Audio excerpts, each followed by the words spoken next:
communauté catholique congolaise à Dallas. Nous invitons beaucoup de nos frères et sœurs parce que nous avons deux grandes activités. Dans une activité le 25, oui, les catholiques le 25 pour fêter à Noël. Il y a moi qui suis bandeko nyonso. Les catholiques baza ebele awa, baya na mboka oyo, on se bagala ba de prière. Mais eloko à Noël wana, bakobo sala yango te to bengi bango nyonso parce que c'est une grande fête de l'église. Tout celui qui se dit catholique a été baptisé catholique, même les non-catholiques. Le 25, nous avons une grande activité, une messe qui sera célébrée par l'abbé Longer. Sur le 25, ça sera à 14h. Boya et Belé, Nassima Misa, tout ça, moi, au Kabola, pour le système de Bisoka Congo. Et vous savez aussi que le 25, Eza Mkolo Oyo, Para, se pesa bana, Boya na bana, pour que na bango et longo to kumisa Nzambe, Nzambe Oraye Kota Biso. Moi, j'appelle cette Noël la visitation divine au Congo.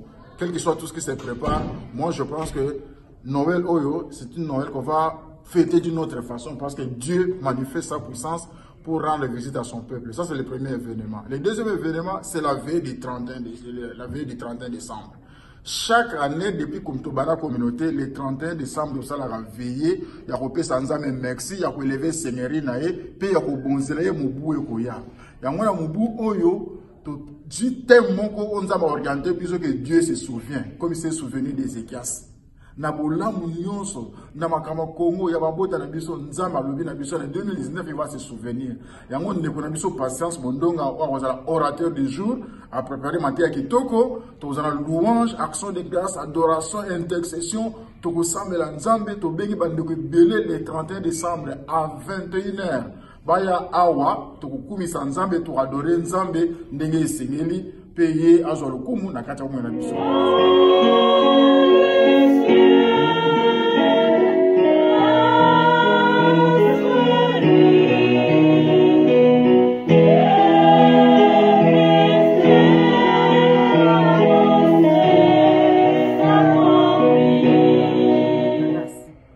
Le 25 décembre au tous na messe na Holy Family de Nazareth Nerving boya comment ko vivre messe ya catholique kotika mwana te après messe tous na lipasi tokuta na place moko na kati ya salle tokolia tokomela pe tokofanda po ezali fête ya famille bosi bomona Noël penza auto fêtaka na Kinshasa Noël to fêter ngo ekoti na kati ya Dallas messe neti ya Kinshasa penza boya ko vivre messe ya catholique ya Kinshasa eye na kati ya Dallas boko sepela makasi boya bino so boya ko vivre kotika bana te bino nyoso boya awo ozalaka na église mususu to na église nini boya to sangana to kumisa Nzambe na lolenge ya ba catholique boko sepela boko yoka esengo vraiment na bengi bino nyoso to boya to sangana boke to sangana misaka to sepela bandeko bana libota Nzambe to bengisi bino nyonso ezala oza catholique ezala oza non catholique na messe monene ya Noël biso nyonso to ko célébrer ko commémorer botama ya mokonzi Yesu Kristu oyo azali ko botama na kati na biso na mitema na biso le 25 décembre na 14h à la paroisse Sainte Famille de Nazareth na anglais to bengi Holy Family of Nazareth à na Irving et bongo na sima ya messe wana eza suivi na une petite réception oyo tout le monde est convié sans distinction moto nyonso tu abengami na kati ya réception wana poto kabola lipati to benga ngo repas fraternel pour nous célébrer dans la grande famille de Dieu fête ya Noël et bongo le 31 décembre na konga ya 20h30 na malamu nyonso o Nzambe asali biso lokola ba américain basalaka Thanksgiving le 24 novembre biso tolobi tokende tina fin de l'année le 31 biso nyonso to bengani mama telemisa papa na bana papa telemisa mama na bana boya biso nyonso to kopesa Nzambe merci na malamu asali na biso banda le 1er janvier ti le 31 décembre potokota na en 2019. Heure, ezali bongo 20h30. 20h30 ezali heure du débit et non heure d'arrivée. Heure du débit ezali 20h30 to démarrer veiller na biso. Boya bino nyonso bo panza sango o na ba o ba yokite pe ba o ba monite boye bisa bango po biso nyonso to komisa nzambe. Amen. Bandeko boboto toza kolengela malembe toza osisa mobu bongo communauté catholique elengeli mpona biso messe monene d'action de grâce na mokolo ya Noël tosengi te bozala wana oza catholique eumela ntango mosusu oyaka te mpona anglais to mpona boye sango aza kouta mosika aza koya peut-être basango tosengi te bozala mpo elongo problème ya langue ekozala te tokumisa nzambe mpe tosepela elongo nsima ya misa tokovanda moke mpo tocélébrer Noël en famille na ndenge emeseni tocélébrer Noël ensemble bobosana bana te bobosana bamama te bobosana bapayo kozala bango na bandako te toya biso banso elongo tokokabola mwa libati tokokabola mwa eloko ya kolia eloko ya komela mpe tokofete Noël ensemble bongo nsima ya Noël une semaine après tokutani lisusu mpona kofete fin de l'année nouvel an elongo veille monene ekosalema awa na kati ya communauté na biso na paroisse ya Holy Family ya Nazareth na Irving tokutana mpe tokomba misa. Encore une fois, invitation. Allô bien-aimés, shalom, shalom, shalom. Paix du Christ, na kati ya mabota na bino, paix du Christ esika ozali, paix du Christ esika ozali kozwa message na biso oto lingi ko lancer na bino na moment oyo. Je commence par la présentation. Je m'appelle Monsieur Rodrigue Chiteya Kazadi, ici à Dallas Fort Worth. Nazali bongo membre na kati ya communauté catholique awa na Dallas, communauté francophone. Si je me tiens aujourd'hui au devant de vous, c'est pour vous lancer des messages très importants. Yaliboso, nous sommes en train de préparer une grande messe que nous appelons messe de Noël, messe de nativité, ou ezali messe Yamabota. Nous vous lançons ces messages que vous avez l'invitation cordiale. Yo mutozali kolanda biso de partout où tu es, mais si tu es avec nous ici à Dallas, vous avez cette invitation sans condition. Mais soana ekozala animé na omone na biso abelongien boake.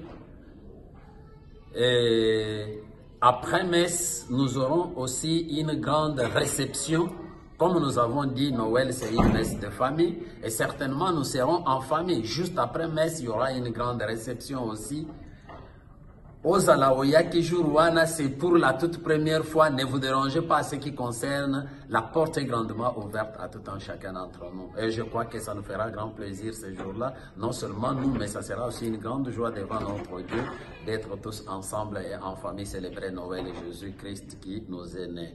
Et le deuxième message fort que nous voulons encore vous lancer, c'est de vous annoncer que nous organisons une grande veillée le 31 décembre à toujours na Holy Family. Je crois na ya écran nabino, vous êtes en train de voir le numéro de contact et l'adresse en question. Prenez l'adresse, tiana map nayo et ça va te donner la direction. Venez à partir de 21h, nous serons déjà là et la veillée va aller de 21h jusqu'à 2h30. Et ça sera une grande manifestation de rendre gloire à Dieu. En Talakaka, nous avons commencé l'année 2018. Na réalité nyonso kutani na yango, makambo nyonso yomoko motozolanda ngai. Tout ce que tu as rencontré, ezala passe, ezala mikakatano, tu t'étais retrouvé même au bout de ton souffle de vie et tu étais même sur le point de perdre ta vie. Mais Dieu a porté sa main puissante sur toi.